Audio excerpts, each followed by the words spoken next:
நடிப்பாளையும் எல்லாரும் வீட்லயும் எல்லாத்தோட மனசுல இருந்தவர் புரட்சி தலைவர் எம்ஜிஆர் அவர்கள்.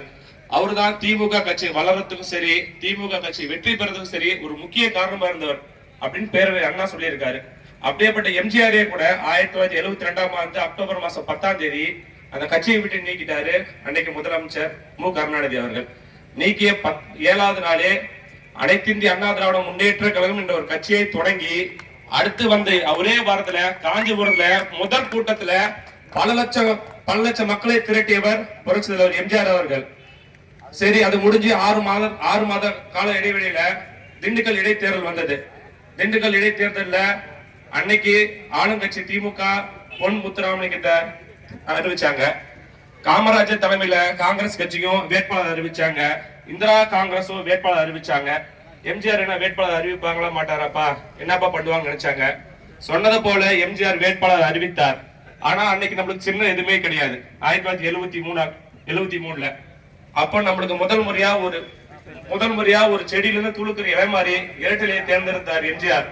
தேர்ந்தெடுத்து குறுகிய காலத்திலே பிரச்சாரம் பண்ணி 1,40,000 ஓட்டு வித்தியாசத்துல வெற்றி பெற்றவர் புரட்சி தலைவர் எம்ஜிஆர் மட்டும்தான். இந்த மாதிரி வெற்றியை தொடர்ந்து 1977 சரி 84 இந்த மாதிரி தொடர்ந்து 3 தடவையும் முதலமைச்சராக இருக்கிற ஒரே முதல்வர் புரட்சி தலைவர் எம்ஜிஆர் மட்டும்தான். புரட்சி தலைவர் எம்ஜிஆருக்கு அப்புறம் அம்மா வந்தாங்க. அம்மாவும் 5 தடவை முதலமைச்சராகி தமிழக மக்களுக்கு எல்லா அடித்தட்டு மக்களுக்கும் சென்று சேரும் வகையில் எல்லா நலத்திட்டங்களும் கொடுத்தாங்க.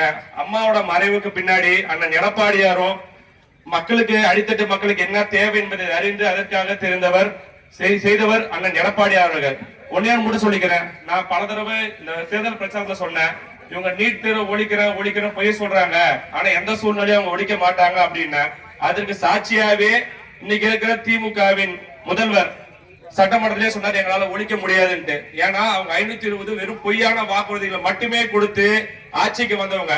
இன்னைக்கு அவங்க கொடுத்த வாக்குறுதிகளே அவங்களுக்கு திரும்பி நிக்குது. ஏன்னா அவங்க எந்த நலத்திட்டங்களும் மக்களுக்கு பண்ணவே இல்லை. ஏன்னா வெறும் விளம்பரங்கள் மட்டும்தான் செஞ்சதுதான் திமுக அரசின் சாதனை என்று கூறி வரும் 2026இல் அண்ணன் எடப்பாடியார் அவர்களை முதல்வராக்கி அம்மாவுடைய ஆட்சி திரும்ப மலர வேண்டும் என்று கேட்டு அனைவரும் ஒன்றுபட்டு பாடுபட்டு அண்ணன் எடப்பாடியாரை முதல்வராக்க வேண்டும் என்று கேட்டு இந்த அருமையான வாய்ப்பை ஏற்படுத்தி கொண்ட மாவட்ட கழக செயலாளருக்கும் ஒன்றிய கழக செயலாளருக்கும் அனைவருக்கும் நன்றி கூறி விடைபெறுகிறேன். நன்றி, வணக்கம்.